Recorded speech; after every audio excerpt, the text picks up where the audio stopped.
नमस्कार, आप देख रहे हैं एग्जाम टूर। आपसे बता दें, मेरे साथ शशि शरण सर हैं और सर से जानेंगे कि अब जो 15 दिन समय है और 16 दिन समय है, लेकिन 11-12 का अभी डेट नहीं दिया गया है, उनको कैसे तैयारी करना चाहिए। क्योंकि सर बहुत सारे जो सिलेक्टेड स्टूडेंट हैं उनसे बातचीत किए कि अंतिम समय में 15 दिन वो लोग क्या किए, चाहे वो टीआरई 1 वाले हो या टीआरई 2 वाले हो, दोनों में क्या अंतर है, इस पर भी चर्चा करेंगे और आपको क्या करना चाहिए। बहुत सारे लोग ये सोच रहे हैं कि अटेम्प्ट को लेकर क्या है, वो सब अब टेंशन छोड़िए, इडिट को लेकर क्या है, ये सब भी सोच रहे हैं। तो एग्जाम रिजल्ट आने के बाद भी एडिट का मौका मिल जाता है, बहुत सारा सुधार हो सकता है। सर आपका स्वागत है एग्जाम टूर। बहुत शुक्रिया, बहुत धन्यवाद। सर अब 15 से 16 दिन इन लोगों के पास समय है, लेकिन 11-12 का अभी डेट नहीं दिया गया है। उन लोगों को डेट 2-4-5 दिन इधर उधर हो सकता है, लेकिन 15 दिन में सफल विद्यार्थी क्या करते हैं। क्योंकि 1-2 मान लीजिए हम लोग इंटरव्यू लेते हैं, 25-50 इंटरव्यू लेते हैं, आप हजारों हजार में रिजल्ट दिए, उनसे बात किए तो क्या लगा। देखिए, 2-3 चीजें हैं कि सफल छात्र कुछ ना कुछ अलग जरूर करते हैं, ये बात तो तय है। तो अंतिम 15 दिन आपको लग रहा है 15 दिन है, मैं आपको कहता हूं कि अंतिम 15 दिन की 3 बड़ी बातें हैं।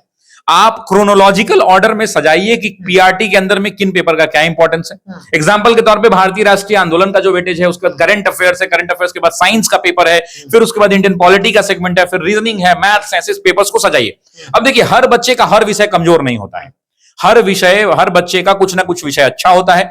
जो 4-5 जो कमजोर सब्जेक्ट्स हैं या जिसमें ज्यादा रिवीजन की आपको आवश्यकता है, अब वो दौर आ गया है कि आप रिवीजन को स्टार्ट करें।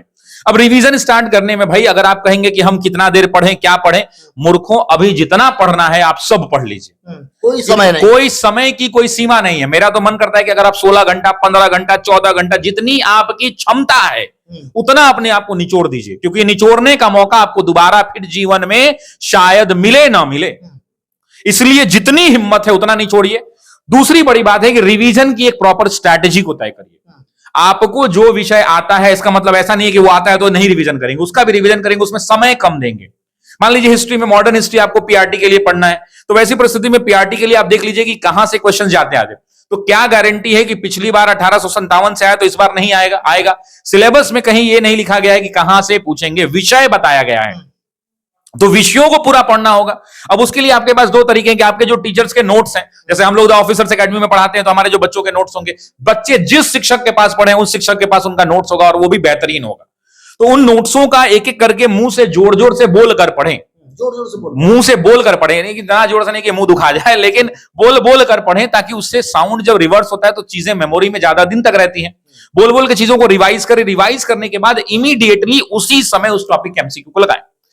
बिल्कुल, मेरा कहने का मतलब है, रिवोल्ट ऑफ 1857 हमने अभी पढ़ा, 1857 तक का कॉपी का नोट्स रिवीजन किया, बगल में बीपीएससी का प्रीवियस ईयर खोल रखा है, यूपीपीसीएस का प्रीवियस ईयर खोल रखा है, टीटी पेपर खोल रखे हैं, उनके उसी समय 1857 वाले एबीसीडी टिक कर लिया तेजी में। अगर पहले से लगा लिया तो केवल एक बार पढ़ ले, और भाई लगा लिया है तो पेंसिल से लगाया करिए, दोबारा फिर से उसको एक बार लगा लीजिए, प्रैक्टिस रिवीजन हो जाएगा। इससे क्या होगा, आपके जो एमसीक्यूज में क्या होता है, एमसीक्यू एग्जाम का क्वेश्चन है, एग्जाम का क्वेश्चन कहीं कहीं से बचा बुझा के पूछता है, लुका छिपा के पूछता है, स्टेट तो पूछता नहीं है।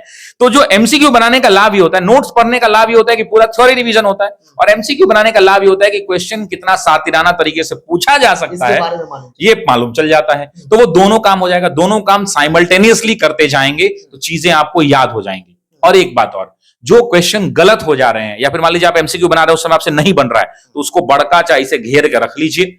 एग्जाम से पहले अगर आपको एक रात मिले रिवीजन करने का, तो वो आखिरी रात उस बड़ा जो गोल घेरा है उसको देख के जाइए कि ये गलत ना हो जाए। ऐसे लोगों को रिजल्ट आ सकता है, रिजल्ट ऐसे ही लोगों का आएगा साहब। समय की कोई सीमा नहीं होनी चाहिए, नंबर 1। आप बिना घड़ी देके पढ़िए। दूसरा, एक सबसे बड़ा, कि जितना भी जो लाल बबुनी देवी और टुनटुनिया देवी से रात में फोन पर गपियाते हैं उनको बंद कर दीजिए। नहीं तो याद रखिएगा, जिन जिन को आप जाके नोट्स पहुंचा रहे हैं वो रोटियां, वो नहीं, जिन जिन को ये लेयर लड़के जाकर घर घर नोट्स पहुंचा रहे हैं वो रोटियां किसी और को बना के खिलाएंगी। इसलिए इनके चक्करों में पड़ना नहीं, नोट्स को नहीं पहुंचाएंगे, कुछ नहीं पहुंचाना है। सेल्फिश बनिए, 100% सेल्फिश बनिए, मेरा हो जाए बाकी जाए। सर एक अभी आप कॉल लगाए थे एक बच्चे के पास जिनका सिलेक्शन हो गया था, आप पूछ रहे थे आप कितना घंटा पढ़ते थे, तो क्या बोले आपको? अब मेरा कोई लिमिट नहीं था, जिस तरीके से आप बोले तो इसलिए हम लगा दिए। काफी अच्छे विद्यार्थी 9-10th में टीआरई 1 में हुआ था, अभी 11-12 में टीआरई 2 में हो गए, वो ज्वाइन भी कर लिया, अभी उनको विरमित कर दिया गया, पश्चिमी चंपारण में ज्वाइनिंग हुई। तो मेरा ये कहना, उसने एक लाइन में सीधा कहा कि सर घड़ी हम नहीं देखते थे, समय नहीं देखते थे, जब तक नींद नहीं आ जाए तब तक पढ़ते थे। अब 2-4 विद्यार्थी ऐसा होगा जो कहेगा सर हमको दिन भर नींदे आता है, तो उसका कौन सा जवाब है। लेकिन अगर आप देखें तो आपकी जितनी क्षमता है उस क्षमता से आप पढ़िए और निसंदेह पढ़िए मेरे दोस्त, दोबारा ये मौका नहीं मिलेगा। आपके घर की पूरी परिस्थितियां बदल सकती हैं, आप पढ़ लेंगे, आपके पास इतना इनकम जनरेट होने लगेगा कि आपके घर वाले आपका ख्याल रख पाएंगे और आप भी घर वालों का जितना ख्याल रख पाएंगे। आपकी बहन के अच्छे घर में शादी हो जाएगी, आपके छोटे भाई जो हैं वो अच्छे विश्वविद्यालयों में दिल्ली मुंबई भेजकर आप पढ़ा पाएंगे। सर 9, 10, 11, 12 के लिए उनको क्या कहिए? देखिए 9, 10, 11, 12 जो सच्चाई वाली बात यह है कि बच्चे विषय में कमजोर होते हैं। हमने बहुत बच्चों को पढ़ाया है, हर विषय हमारे यहाँ होता है। ऑफिसर्स एकेडमी बिहार नहीं, भारत का इकलौता ऐसा कोचिंग है जो सबसे ज्यादा बच्चे पढ़ाता है इसमें और सबसे ज्यादा रिजल्ट भी देता है। इसको कोई छुपा नहीं सकता। हम तो कहते हैं कि बिहार के किसी सरकारी स्कूल में चले जाइए, ये बच्चा जहां से वीडियो देख रहा होगा उसके सरकारी स्कूल में चले जाए, उसको ऑफिसर एकेडमी के बच्चे वहां टीचर के रूप में मिल जाएंगे। बस 2 उद्देश्य है, कलम घिस के पढ़िए, रगड़ते रहिए। 9, 10 की बात कर लेते हैं। विषयों पर कमांड बहुत जरूरी है। अब आप बहुत दिन से पढ़े नहीं है, ग्रेजुएशन आप कैसे पास किए वो आपको पता है, सबको मालूम नहीं है, आपको पता है। तो वैसी परिस्थिति के अंदर में आप जिन भी शिक्षकों से आपने अध्ययन किया है उन शिक्षकों की बताए गए नोट्स को प्रॉपर्ली रिवाइज करें, प्रीवियस ईयर क्वेश्चंस को लगाएं और क्वेश्चंस के लेवल अच्छे हो सकते हैं। कष्ट किनको है? कष्ट है मैथ वाले स्टूडेंट को, बहुत ज्यादा कष्ट है। हकीकत तो यही है बॉस, मैथ वाले को कष्ट है क्योंकि इतिहास वाला तो घोट घाट के पी जाता है, साइंस वाला रट पट के कट जाता है, लेकिन मैथ वाला जो इंटीग्रेशन, डबल इंटीग्रेशन और प्लॉटिंग और लॉगरिथम में फंस के रह जाता है, जो सच्चाई है। हाँ, तो वैसी परिस्थिति में उन बच्चों में खासकर परेशानी है।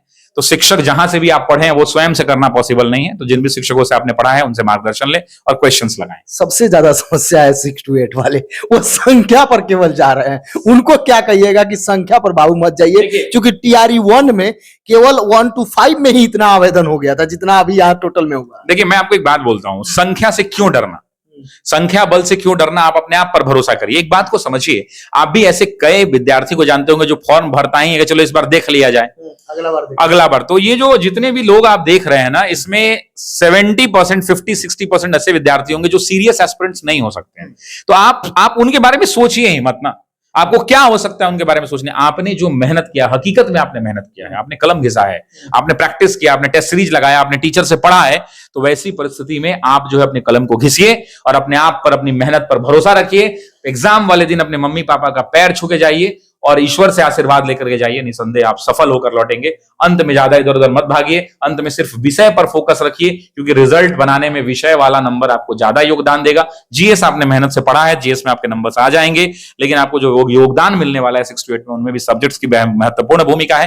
कंपटीशन भी टफ है, तो कंपटीशन टफ है तो बिहार को अच्छे शिक्षक मिलेंगे। चुनौतियां परिपूर्ण है और अपने आप पर भरोसा रखिए, आपका होगा, आपका होगा और आपका होगा, इसको कोई नहीं रोक सकता। 2 व्यक्ति बहुत टेंशन में है, वो चाहे विद्यार्थी हो या कोई हो। अटेम्प्ट तीसरा है, वो लोग परेशान है। हाँ। और एक परेशानी ये है, इससे पहले चले जाए तो एडिट बहुत बार मौका मिला है, अंतिम ये लोग टेंशन में। देखिए मेरी एक बात समझिए, अच्छा एक बात बताइए कि अभी अगर कोई नोटिस बीपीएससी एग्जाम तक नहीं देता है तो वैसी परिस्थिति में क्या छात्र बीपीएससी के नोटिस घर जाकर ले आएंगे? नहीं ले आएंगे। तो वैसी परिस्थिति में आप मेरे भाई, आप अकेले तो होंगे नहीं, आपके जैसे बहुत सारे लोग होंगे दोस्त, तो आप इस बात की चिंता बिल्कुल छोड़िए, आप पढ़ने पर फोकस करिए। एडिट का ऑप्शन बाद में भी मिल सकता है, इस बात की कई बार मिला भी हुआ है, तो इस बात की चिंता मत करिए और बाकी ईश्वर आपके साथ अच्छा ही करेंगे। और दूसरी बात, जो लोग अटेम्प्ट को लेकर के चिंतित हैं, कई बार समाचार पत्रों के माध्यम से खबर भी मिलती रहती है। अब चूंकि हम लोग इसको नहीं ऑथेंटिकेट कर सकते, आयोग ही करेगा, लेकिन उम्मीद है कि आप मान के चलिए कि आपका अंतिम प्रयास नहीं है, यह आपका इकलौता प्रयास है जिसमें आपको सफलता अर्जित कर लेना है। इस बात को आपको लेकर चलना है, आगे ज्यादा नहीं सोचना है। उम्मीद है कि अटेम्प्ट मिलेगा नहीं मिलेगा वो बात की बात है, आपको ये परीक्षा निकालनी है, ये चुनौती है, तय कीजिए, आप सफल होंगे। आप पढ़े हैं, माँ बाप से आशीर्वाद लीजिए, परीक्षा दीजिए, सफल। 5,80,000 अभ्यर्थी का आपका क्या संदेश होगा? एक शब्द क्या संदेश रहेगा? भाई आपने मेहनत किया है, आपने कलम घिसा है, आपने हकीकत में मेहनत किया, आपने कलम घिसा, आपने दिन रात एक कर दिया है, अपने सारे सामाजिक कार्यों से आप बाहर निकलकर सब कुछ छोड़ छाड़ कर आप पढ़ रहे हैं, आप सफल होंगे। अपने आप पर भरोसा रखिए। मेरा, गुरुओं का, जिनसे भी आप पढ़े, आपके माँ बाप का, परमपिता परमेश्वर का, सबका आशीर्वाद आपके साथ है। आपके साथ ईश्वर न्याय जरूर करेगा, गलत नहीं होगा, आप सफल होंगे। अपनी मेहनत पर भरोसा रखिए। दुनिया ने जिस व्यक्ति ने दुनिया में मेहनत पर भरोसा रखा है, वो व्यक्ति अपने जीवन में ऊंचाइयों को छुआ है। Always believe in yourself. If you start believing in yourself, you will definitely succeed. It's the one line statement. Thank you. बंद कमरा में आप कुछ बताते हैं विद्यार्थी लोगों का कि इससे रिजल्ट बन जाएगा, वो ऑनलाइन बता बंद कमरा नहीं होता है। देखिए मैं विद्यार्थियों को बहुत प्रेरित करता हूं इस बात के लिए। ऑफलाइन में बहुत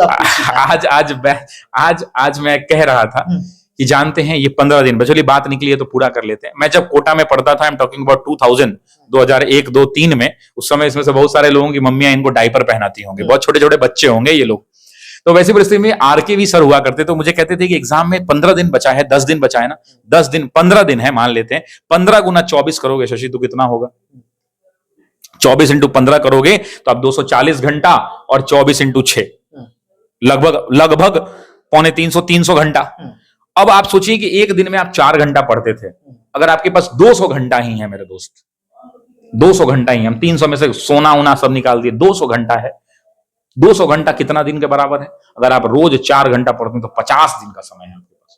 इस हिसाब से सोचिए, आप इन 15 दिनों का एक एक मिनट का इस्तेमाल करिए, एक एक घंटे का इस्तेमाल करिए। 2 घंटा पढ़िए, मॉडर्न हिस्ट्री 2 घंटा पढ़ा, 4-5 टॉपिक टारगेट लेकर बैठिए, 5 टॉपिक ये पढ़े, 5 टॉपिक पढ़ने के बाद उठे, मोबाइल से व्हाट्सएप और फेसबुक और इंस्टाग्राम को अनइंस्टॉल कर दीजिए, गर्लफ्रेंड का नंबर और व्हाट्सएप वाला जो नंबर है आपको उसको डिसेबल करके रखिए। और गर्लफ्रेंड पे तो याद रखिएगा, मैंने कहा ना कि जिन जिन को ये नोट्स पहुंचाएंगे रोटियां वो किसी और को बना के खिलाएंगे, इसलिए उनके चक्करों में मत पड़िए। जो भी व्यूअर देख रहे हैं, अंतिम आप मौका मानिए, अंतिम अटेम्प्ट मानिए और प्रयास में लग जाइए। अटेम्प्ट की चिंता छोड़ दीजिए, वो बाद की बात है, क्या होगा क्या देखा जाएगा। और कोई सुझाव हो, कोई समस्या हो तो आप जरूर कमेंट बॉक्स में कमेंट कीजिए। फिर से जितनी हिम्मत है उतना नहीं छोड़ देंगे, बाकी सब ऊपर वाले पर छोड़ देंगे। हार हो तो ऐसी कि सबके आंखों में पानी उतर जाए, और जीत हो तो ऐसी कि इतिहास अमर हो जाए। तो उठो बिहार के लाल, उठो इस माटी इस धरा के कमाल, उठो तुम शिक्षक ही भविष्य बिहार के हो, जब भी उस हो बेमिसाल उठो।